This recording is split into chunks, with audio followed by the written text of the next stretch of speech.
all your heroes are full of shit. Your heroes aren't gods. They're just regular people who probably got good at one thing by sacrificing literally everything else. Tiger Woods, GOAT golfer, terrible husband. Alan Watts, life-changing spiritual teacher, also died an alcoholic. Amber Heard, one of the most acclaimed actresses in the world for years, also terrible at hitting the toilet when taking a dump. Chris Williamson is the British podcaster behind Modern Wisdom, the deep dive show with millions of subscribers, hundreds of millions of downloads, and over 100 New York Times best-selling guests. In my experience, the journey of personal development has been much closer to kind of a sea of self-doubt. You don't even have the promise of any glory or success on the other side of it. I want an outcome. I'm not prepared to do the thing that gets me the outcome. You, sir, are there are no solutions, only trade-offs. I'm really curious. What's your favorite hack? I would go as far as to say, hell yeah. 2 British guys on stage. How fantastic. Tim, how are you? I'm good, vibing? mate. Day 2? Yeah, I'm excited. So I guess I would like to ask you something, because we're talking about biohacks or health stuff, but like, what's your favorite thing? Like, what's your favorite hack right now, or of all? I'm horribly unsophisticated when it comes to this, especially compared with the sort of super advanced stuff that you've got going on in the theater outside. Honestly, sleeping with your phone outside of your bedroom, I'm aware this is the first thing that kind of everybody does, but I would go as far as to say it's an instant 10% improvement in your quality of life. So for me, that was something that I started doing. You know, look, I entered the world of improvement through being a club promoter, which is basically like being as far back behind the starting line as possible, because your sleep pattern is terrible. The lifestyle, what you consume, you're up until different times. The first time I ever had a stable sleep and wake pattern was COVID in my entire adult life, because nightclubs were shut down. So I entered this really trying to do what is super, super simple with high adherence, right? A high compliance. So for me, phone outside of bedroom, just put the charger somewhere else. You're not rolling over. You're not using it on an evening time. You're not waking up and looking at it first thing in the morning. So intermittent fasting for your phone, I think, made such a huge difference to the way that I felt and the way that I operated. And then after that, it was just going to bed. For me, it seems like sleep regularity is more important than sleep duration. And I didn't realize that sleep regularity in some ways, in many ways, can be as important as sleep duration. So those 2 things for me are still, if I get those right, if I don't use my phone too late on a nighttime or too early in the morning, and if I go to bed within about half an hour of when I have done on average for the last 7 days, most of my life ends up being not terrible. One of my most viral pieces of content was stop charging your phone on your bedside table. And I think it was like 6.4 million views just from one short little reel. And I know, people still need to hear it, man. It's crazy. I know. And it's one of the most basic things as well. I love that you do that. So what else do you do for your sleep? I'm really curious.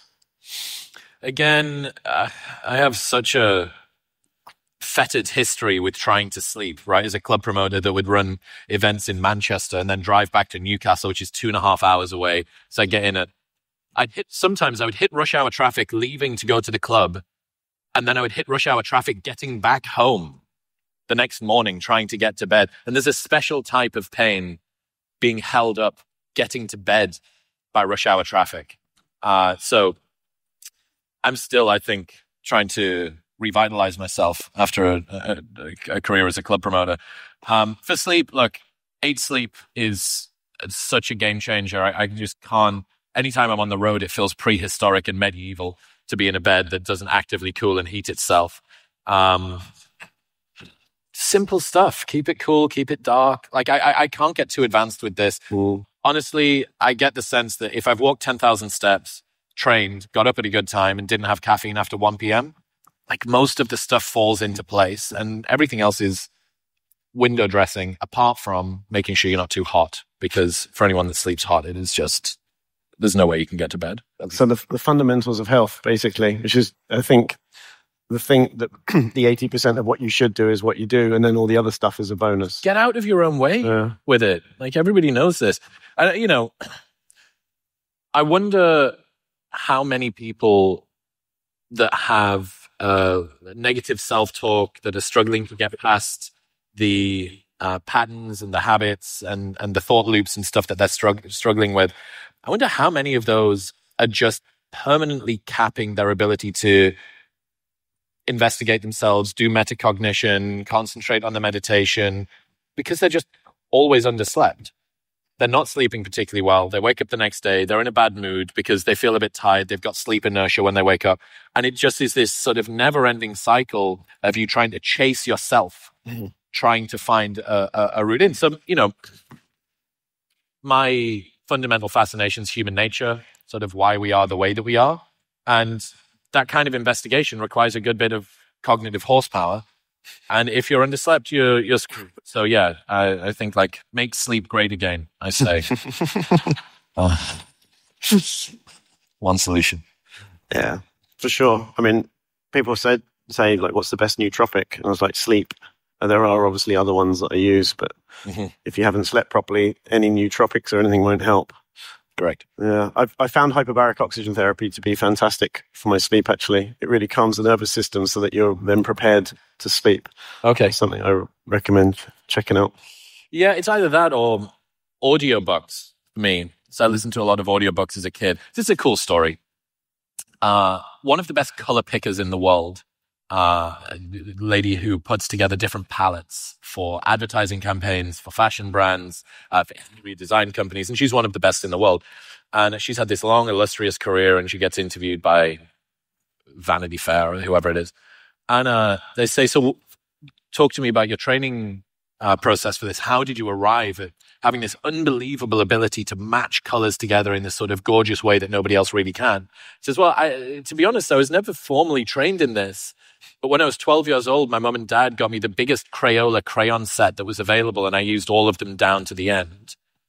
There's this interesting loop that I think comes back around in all of our lives, where the thing that you used to do for fun as a kid is the thing that you become proficient in as an adult.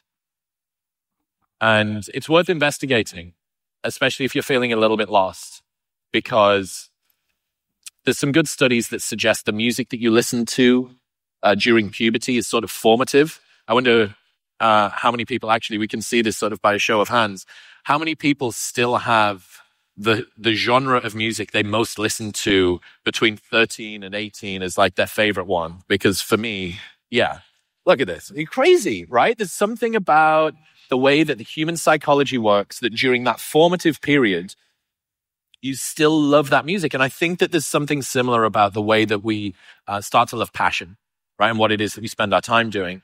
And I, as you may be able to tell by my desperate need for validation, I'm an only child.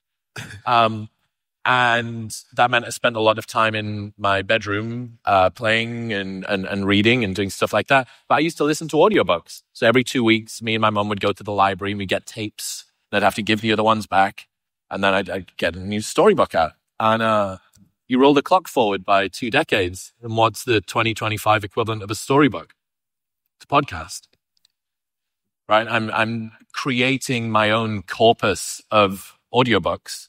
And yeah, maybe they're not story-based or about fantasy or wizards or whatever it was that I was listening to, but it's not far off. A lot of the time, you probably need to be looking way further back than trying to sort of plan things forward. So yeah, that's been like an interesting insight for me about getting back to what I love to do, spending time thinking, reading, listening. And the more that I do, the more that I make 14-year-old Chris actualized, like the better that adult Chris actually feels. Super interesting. So one thing that I really love about your content and your mind is that really your understanding of human behavior or people's actions and what makes people tick. And whenever I see some of your content, I always see you like drilling, almost like with Naval the other week. It's like what is making this person tick and what is their algorithm and like how can I unpack that and then you kind of then distill it back. And I remember one post that sticks out in my mind is like talking about the thing is not doing the thing, like dreaming about the thing is not doing the thing, blah blah blah, until the only thing is doing the thing. Correct. And it's that's very algorithmic, and it's like you've unpicked it from all these multiple places and arrived at this one installed. Yes. And I love that. So what is it that drives you to really want to unpick people's minds in this way? And, what does that do for you? Because I'm also similar. I love this. I love this about people and understanding what makes them tick. But you seem to have taken it to the next level. Yeah. I'm very stubborn in my pursuit of sort of finding answers, which, for the people in the audience that can't bear open loops. So I'll give you another insight from psychology, which maybe is a little related to this. Something called the Zeigarnik effect. So a study was done by a psychology professor on waiters and waitresses that worked in a restaurant. So you'll have been to, maybe even here in Austin, and you see a waiter or waitress come up, member of serving staff comes up, and you realize that they don't have a notepad in their hand. And you go, this motherfucker's crazy. He's going to try and remember my entire order. And then there's a bit in the back of your mind that goes, all right, let's see what you got. And you try and go, yeah, well, I don't want the rice on the side, please. I actually want it unsalted. And you try and get this unnecessarily elaborate food order in an attempt to do this. Anyway, this study was done on serving staff. And what he found was that while the tables were still open, the recall of the serving staff was unbelievably high. They were very, very accurate at being, so there's a nut allergy on table 3, and we need to make sure that the steak's actually a little more charred. The guy that sat to his left, and the sparkling water with so on and so forth. And as soon as the tables left, their recall ability was gone. So this is an open loop, closed loop dynamic that the human brain seems to have. And the way to think about it is that the human brain abhors open loops. It's the reason that Netflix shows leave every episode on a cliffhanger, because you want to close the loop for the next episode. It's the reason that books have some unfulfilled narrative, because it makes you buy the next one, right? And it's one of the reasons why, if you can, and you're in the middle of an argument with your partner and you're about to go to bed, trying to get to some level of compromise or closure, even if you haven't, honey, we need to revisit this in the morning, but we've come to a place of sort of rest here, is a good idea. And I am like a open hyper responder, I think would be a good way to put it. I don't like not knowing stuff. I'm curious, naturally, and inquisitive, sometimes I guess to a fault. And I feel satisfied when I want to know something. I want to know Naval Ravikant, the VC guy, as far as I'm concerned, the best podcast guest of all time, who I finally managed to land. I wanted to understand from him this idea of holistic selfishness. So he's unapologetic in putting himself first. And I really, really fucking wanted to know. I was like, his wife doesn't invite him to weddings anymore. Now, this all actually might be just a massive psyop by him to build an entire life philosophy so he doesn't need to attend weddings he doesn't want to go to. I'm not sure. But I just thought this is so interesting to have this guy who's unapologetic, asserting himself, making his needs a priority, not subjugating his desires for somebody else, doesn't play this game. And I was like, I want to know. And then I get to ask this question, and there's this sense of relief. It's like, it makes me feel whole. So, for the perennially curious and inquisitive, I think it's a superpower. In the same way as what you did as a kid can kind of be the driving force in future. But there's maybe one more thing to say on this. I'm quite interested in paradoxes, or I'm quite interested in trade-offs. Thomas Sowell has this beautiful quote where he says, there are no solutions, only trade-offs. And I've found that to be unbelievably true. So, to look at any of the guys that you'll see up here this weekend, or, to even look at your own traits that you've got, all of them tend to be the light side of something dark that you're usually pretty ashamed of. So all of the stuff that you're most proud of, your strengths, the ways that you have a competitive advantage, will often have some sort of a trade-off on the other side, some sort of a cost that you have to pay in order to be able to have this benefit. And, for me, I have a ruminating mind. I can be obsessive. I can overthink. I struggle to let things go. But it's also allowed me to really focus. I'm seeing resonance here. Yeah. I'm feeling. But that's also a British thing, right?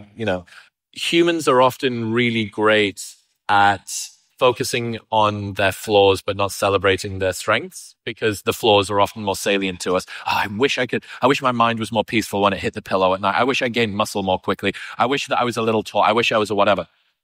But when you actually look at it, humans are kind of a onesie, right? You don't get to pick and choose different traits. This is why envy or jealousy is just so stupid. Eddie Hall, world's strongest man.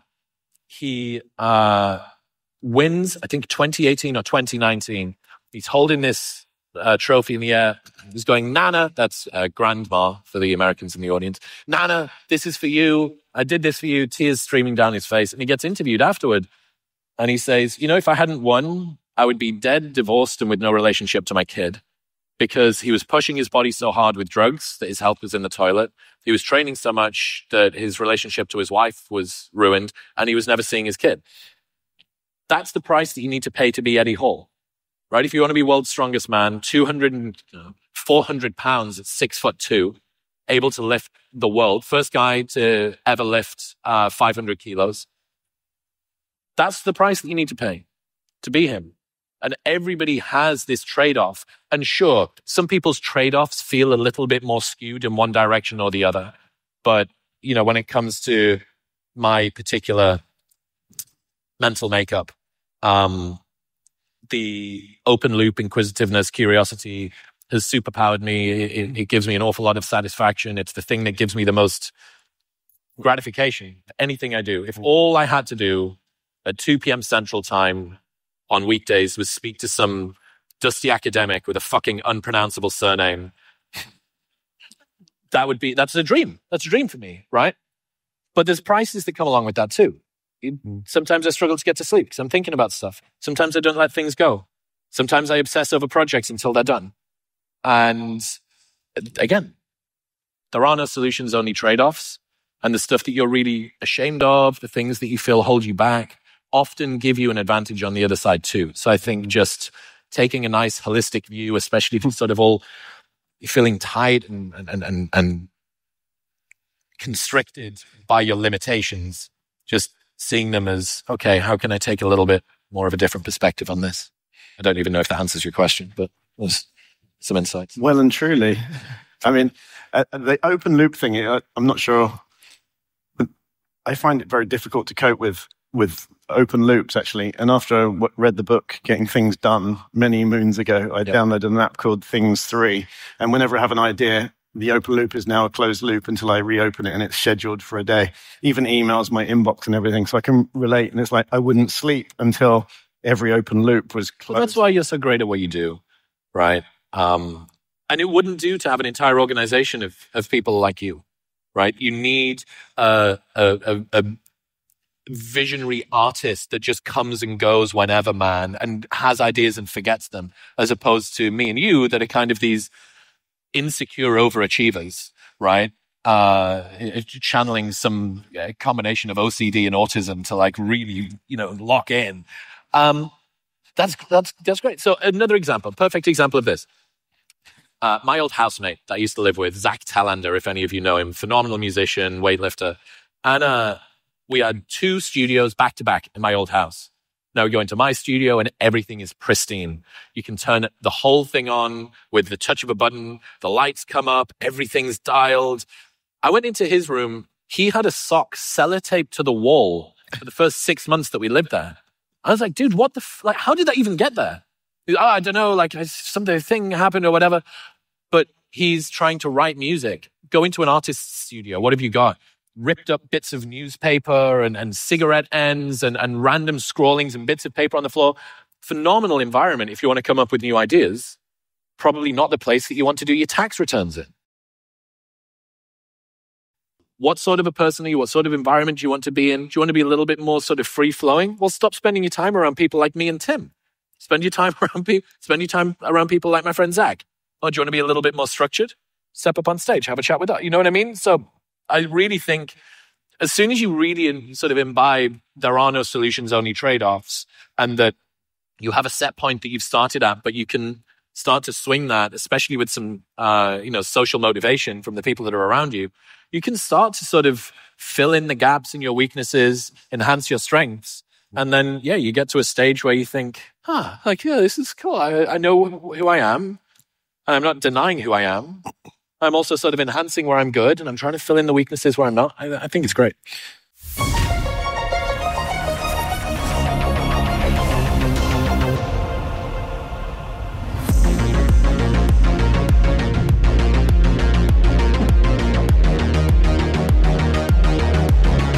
You just don't get to see this kind of stuff anywhere.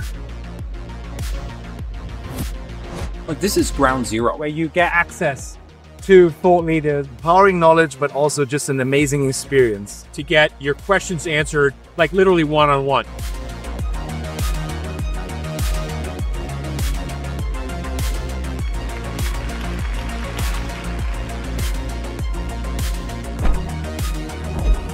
The Health Optimization Summit is sort of leading the world in a way. You get to see all of the latest and greatest modalities. Absolutely amazing. It was awesome. There was such high energy. I found my tribe. Community and tribe trump everything. There is a whole community of people that I can feel supported by. Highly recommended. Because you're going to remember the people you met at an event like this for the rest of your life. It won't be the brands, it won't be the technologies, it won't be the speakers, it'll be your friends. And the number one thing for mental health is good friendships. Yeah, I think this is one of the things about growing up that I love. It's like there's a weak spot right here. It's like, then I focus on making that a strength. And it's like constantly it's the next one, and then the next one, and the next one. And it's always chasing this. It's like, it's very interesting to hear you talk in a similar way. There's a denial or a discount that I think a lot of people have, where if something comes easily to you, you assume it's less valuable. Oh. So a lot of our talents, because we can't see how difficult it would be for somebody else to do what you are good at, there is this sense, things that are valuable are often difficult to get. But just because something's difficult to get doesn't mean it's valuable. Right? So that's an interesting paradox again. And friend Ryan Long, a great Canadian comedian, he does sketches. Sketches fall out of him, and he is one of the funniest guys on the internet. But he's trying to work on his crowd work because that comes with difficulty to him. And there's part of you that goes, well, you are Usain Bolt 2 Olympics before you win the 100 meters. Like, just focus on what you're really good at. And unless something is a weakness that's going to kick you out of the game, you don't need to. But there is this obsession with where we fall behind, where we see as weaknesses, and this inability to see our strengths as huge competitive advantages. Like, I don't have a great singing voice, but I'm all right at speaking. It's probably good for me to focus on speaking as opposed to trying to become a musician. This quote, so what you just said, there's a difference between hard to get and valuable. Yeah. I saw it. It came up on Instagram like 6 weeks ago. Yep. And I must have watched it like 30 times. And it's like such a profound clip for me.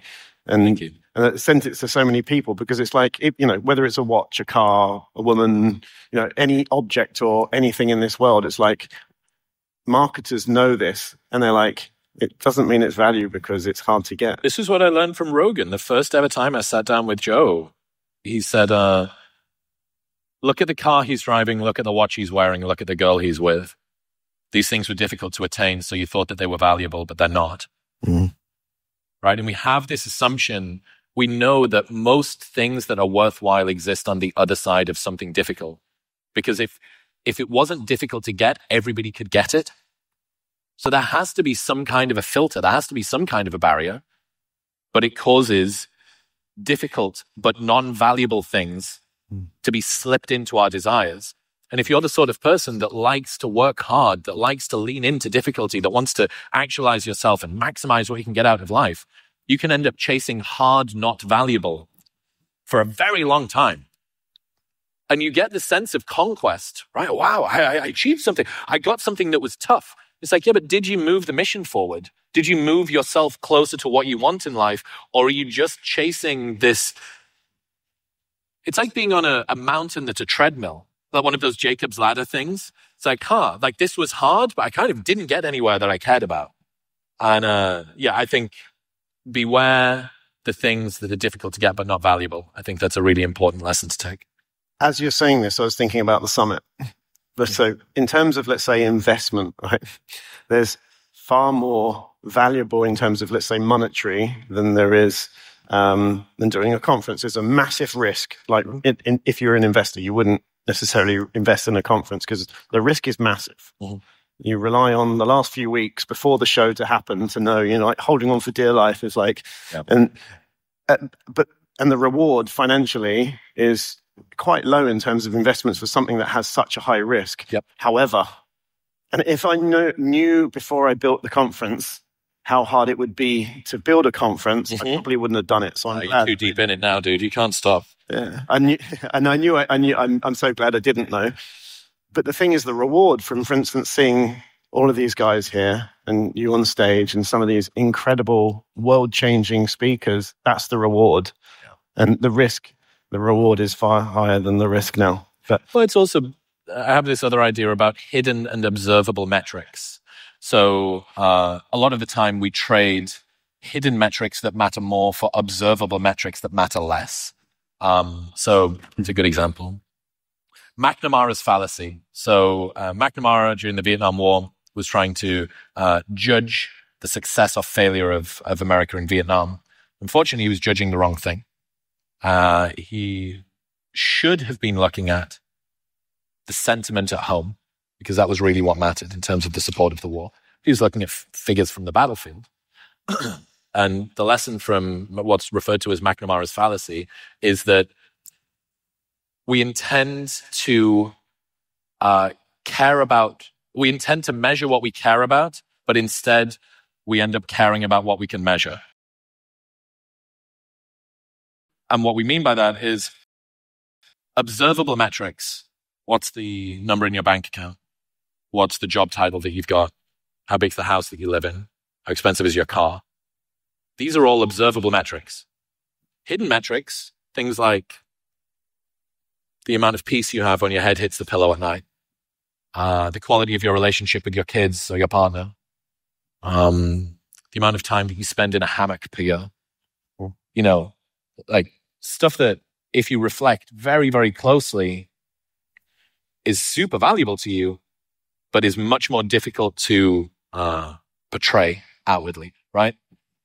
And the curse of the insecure overachiever is someone who can be swayed by things that are difficult to get but not valuable, things that are observable and easily portrayed to other people. Look at the validation I can get by the size of my Instagram account, or the number of people that are listening to my podcast, or the number of people that attend my fitness expo.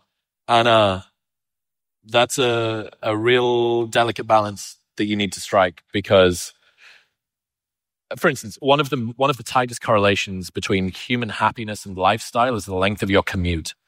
So funny. And it's really, really robust. The longer your commute, the lower your quality of life, the lower your sense of happiness. But people will happily switch from one company to another because they get a 10% increase in their annual salary and they improve their job title. Interestingly, if you offer someone a promotion in terms of job title with no raise, or a raise with no job title change, more people choose the job title change, which shows that status is even more powerful than money, which is interesting. But what are you sacrificing in order to get that job change with the longer commute? Well, you're spending less time with presumably the people at home that you care about the most, which that's on a tight timeline. And yeah, sure, people need to, resources are a real thing, right? You need to be able to pay for stuff and keep the lights on. But if you're already at a level of wealth where no increase in wealth would change the way that you live your life, you're already rich. Mm-hmm. It's the best definition of being rich. If no increase in wealth would change the way that you live your life, you're already rich. Mm. And as far as I can see, your calendar is a better estimation of how rich you are than your bank account is. I guess one final insight. A lot of this stuff's from James Clear, which, he's kind of like the master of just dipping into a party, playing one amazing song and then leaving. Like, where's Atomic Habits 2, dude? Come on. But he has this really lovely insight where he says, if you desire the life but not the lifestyle, you guarantee yourself disappointment. Mm. So a lot of people they love the idea of being, let's say that they want to start a fitness expo, right? They want to be the person that's on stage. They want their face and their name to be at the front. They want all of the speakers to know that they want to impact people's health, do all the rest of it. It's like, okay, dude, do you know what the price is you need to pay to do that? Because if you want to be the person that's on stage, but you don't want to be the person that sends 5,000 emails a year, you're desiring the lifestyle, but not the path that you need in order to be able to get there. Oh, you want to be a rock star. Cool. That sounds good. That's cool. You're on stage playing in front of thousands of people. They're singing your words back to you. You've got all of this positive reinforcement. You're actualizing your artistic expression as your job. All right. You've got to live in a van with no one giving a single shit about your music for between half a decade and 10 years. You've got to write 100 songs that never see the light of day for every one that goes to the studio, and every 10 that go to the studio, only one of those goes on a record. That's the price that you need to pay. So again, I think, a theme that we've accidentally stumbled onto today is think about the price that you need to pay to get the outcomes that you want, and assess very carefully the things that you want, right? We spend a lot of time asking ourselves questions about what it is that we want. I want this thing, I want this house, I want this job, I want this career, I want this change, I want this knowledge, I want this guest on my podcast, I want this new location for my fitness expo. But a better question is to ask yourself, what do you want to want? Like, if you could step in and design your desires, what would you choose to want? Because your wants come from paths of least resistance and the way that you dealt with previous trauma and social norms and the confused chemical signals of your body. That's where your wants come from. But if you took a little bit of a step back and spent a little bit of time designing what you want to want, or asking yourself that question, hey, if I could design my desires, what would they be? You should look at your desires as basically the path of least resistance for most of your life. The things that you want will be the easiest route that you're ever going to get toward achieving something. So you can think about your desires as efficiency, right? Or enjoyment as efficiency. It's an idea from Joe Hudson. If you're enjoying something, it's efficient. You're putting in a tiny bit of effort, and you enjoy it so much that you get this huge exponential outcome on the other side. And that's where your desires come in. So again, what is it that you want? What are the prices that you're going to need to pay in order to be able to get there? If those prices that you need to pay to get to where you want to be are ones you don't want, you have to let go of the desire, because otherwise you're guaranteeing misery. I want an outcome. I'm not prepared to do the thing that gets me the outcome. You, sir, are fucked. You might look at the people that you admire as sort of unattainable, human-wide, admirable examples of things that you should try and emulate or that you can't achieve in yourself. Jason Pargin has this phenomenal quote where he says, all your heroes are full of shit. Your heroes aren't gods. They're just regular people who probably got good at one thing by sacrificing literally everything else. Tiger Woods, GOAT golfer, terrible husband. Alan Watts, life-changing spiritual teacher, also died an alcoholic. Amber Heard, one of the most acclaimed actresses in the world for years, also terrible at hitting the toilet when taking a dump.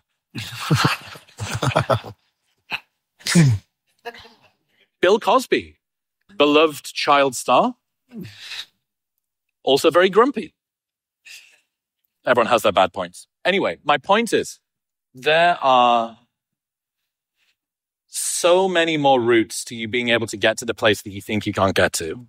I would have sat in that audience at Peterson in Manchester and been like, this guy's like a fucking god. He's like divine or something. How do you just sit on stage and do this thing? And then, last year in London, I sold out the event in Apollo to 3,500 people and stood on stage for 2 hours with no slides.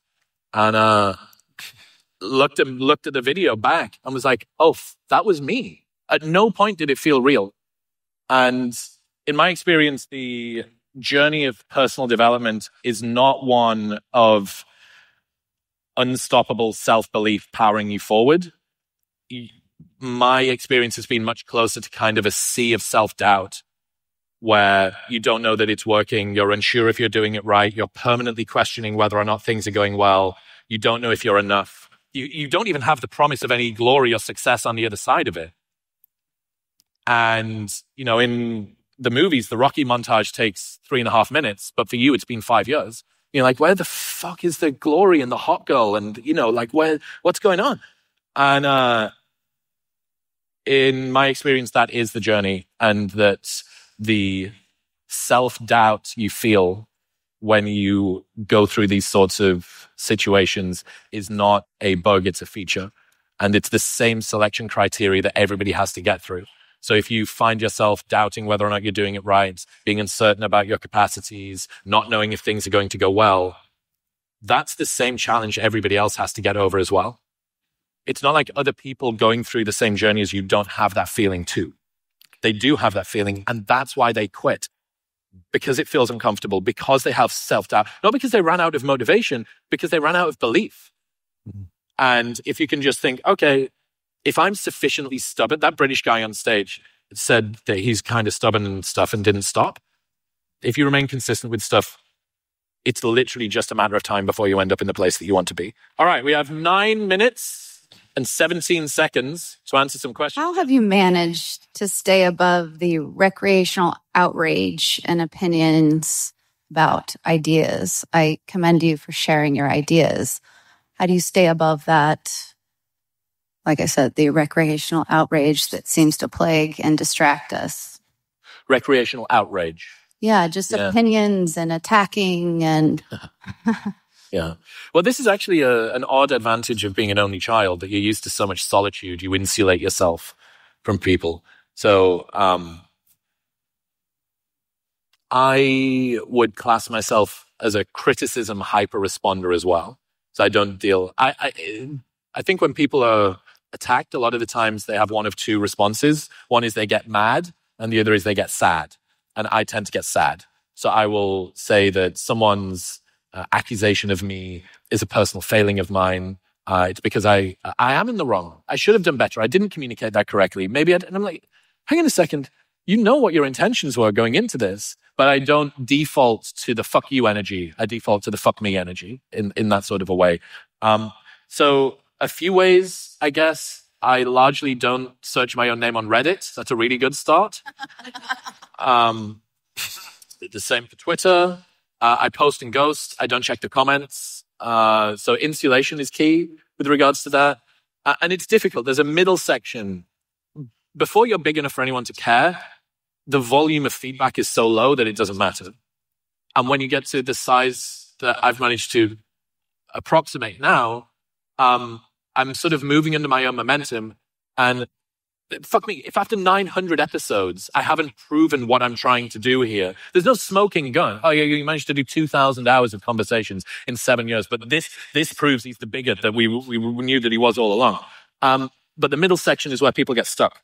I think you start to accumulate a little bit of an audience and, oh, hang on, someone doesn't like me. Someone on the internet doesn't like me. I know I'm a good person. Oh, maybe I'm not a good person. Maybe they're right. Maybe I shouldn't do this thing. Maybe I'm not cut out for this. So in that middle section, I kind of kept my head down. And I think this sort of obsessive energy, the insecure overachiever thing that me and Tim have been talking about, I think that's a really good place to be. Lock in, focus on the mission, focus on what you're doing, and just work on the craft. And if you know you're getting better, and if you own up to your mistakes, that's a great one. Someone says, dude, you said this thing, you're totally wrong. And you go, actually, thank you. Like, thank you for showing that to me. And it just dissolves the criticism. So there's two types of criticisms. Ones that are right and ones that are wrong. Ones that are wrong can fuck off. And the ones that are right are a gift. So there. Thank you. Yes. Let's get somebody over left-hand side. We'll get one from each and then we'll come back over here. Anybody you want. Hands in the air. Anyone that wants to talk. Do you share your Whoop data? I want to, see what your numbers are. Sorry. No, I mean, you would be, I would be thrown out of this event if anybody saw my Whoop data. It is catastrophic, unfortunately. The 8 sleep data as well, that would ensure that I'm single for the rest of my life because of it tracks snoring too, which is not good. Lady in white here as well. Thank you. Thank you so much for everything you're sharing with us today. Being a fellow podcaster about 6 years in, I would be curious your advice for podcasters, how we could get better. Even 6 years in, I still feel I'm an imposter and I want to get better. So yeah, look,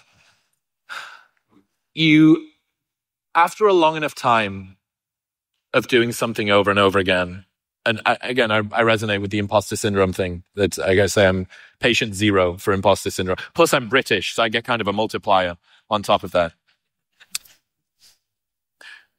If you are regularly surprised by how well things go in life, that's probably a good indication that you can believe in yourself more.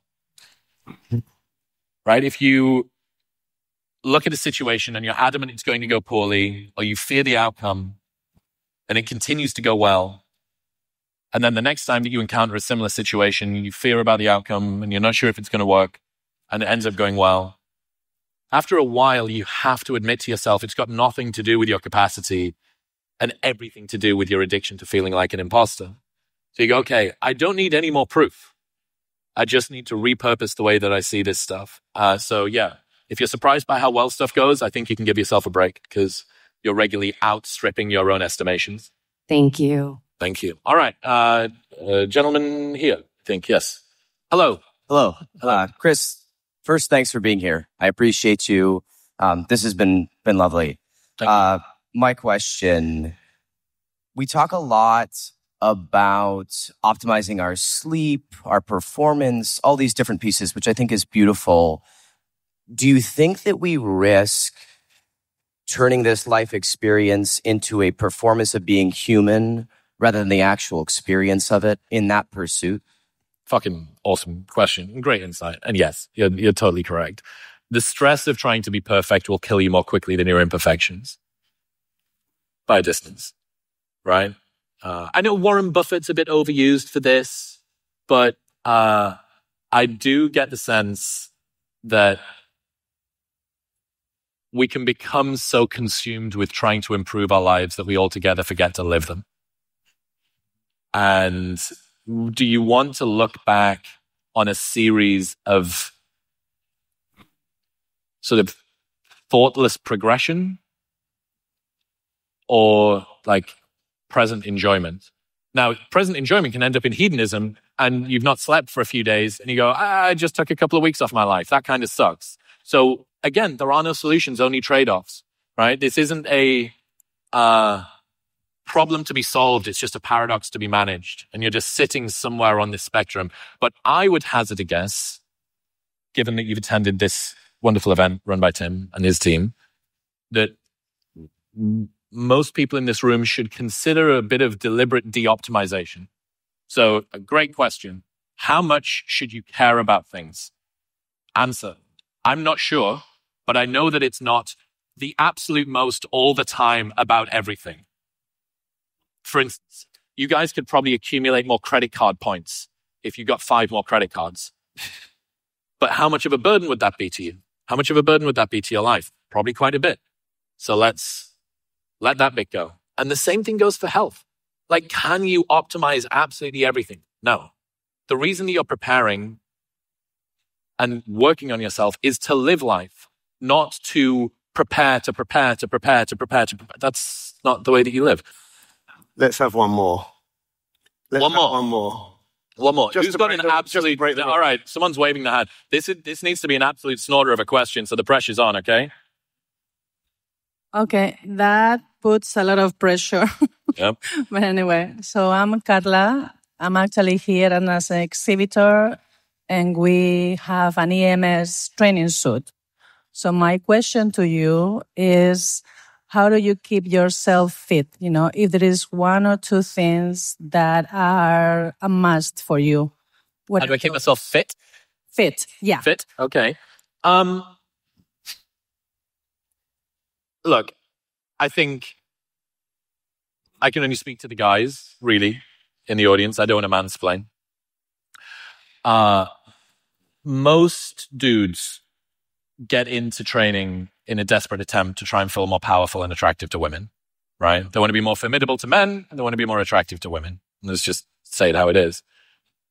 So a broader lesson about what's kept my fitness journey going was learning when the fuel that I used to use to motivate me was spent and done. So 18 years old, I step into a gym at the Center for Sporting Excellence at Newcastle University. And I was 68 kilos. I remember when I hit 70 kilos and I was like, I am massive. I never need to spend money on protein again. Here I am, like 40 pounds later, still going, you're too skinny, you're a bitch. When I started training, I wanted to be more formidable and attractive to women.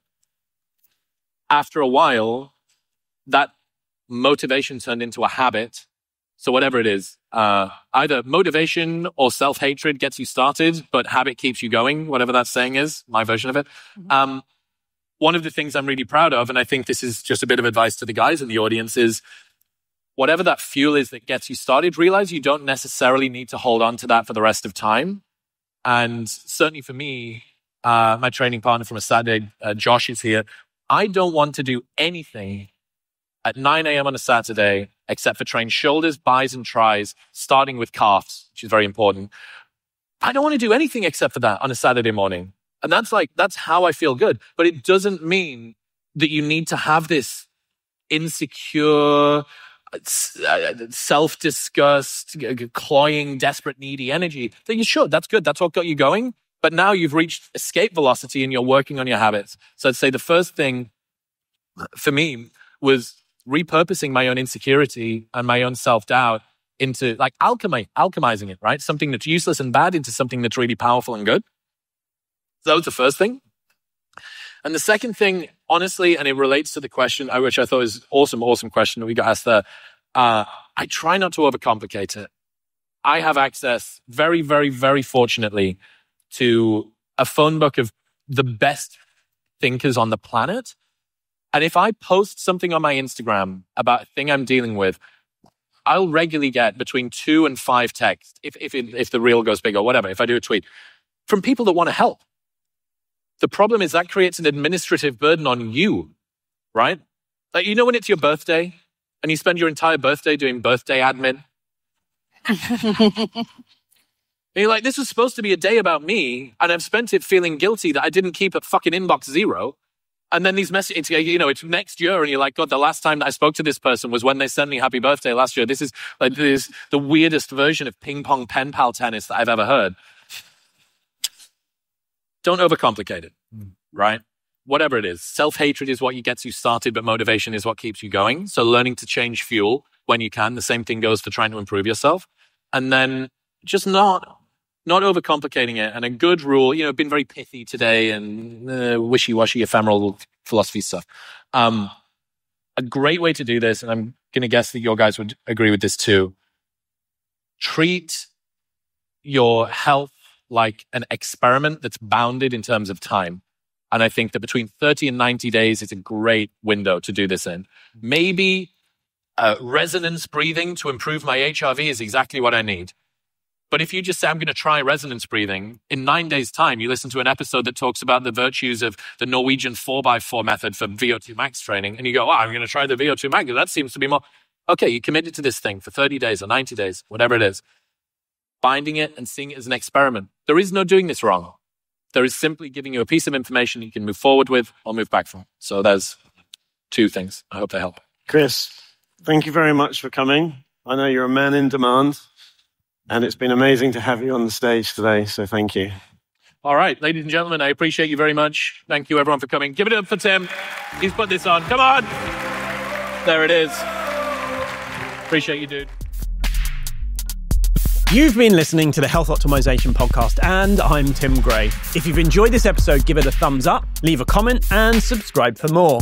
Remember, if you want to learn how to take control of your health and you're sick of traditional healthcare and temporary fixes, you should come to the Health Optimization Summit. It's going to be even bigger and better than ever and packed with game-changing info. We've got over 35 industry legends joining us, including Barbara O'Neill, Dr. Josh Axe, Dr. Von der Wright, Gary Brecker, and so many more. It's a weekend you will not forget. Grab your ticket now at hosummit.com/UK. See you next time, and remember, let's spread the health.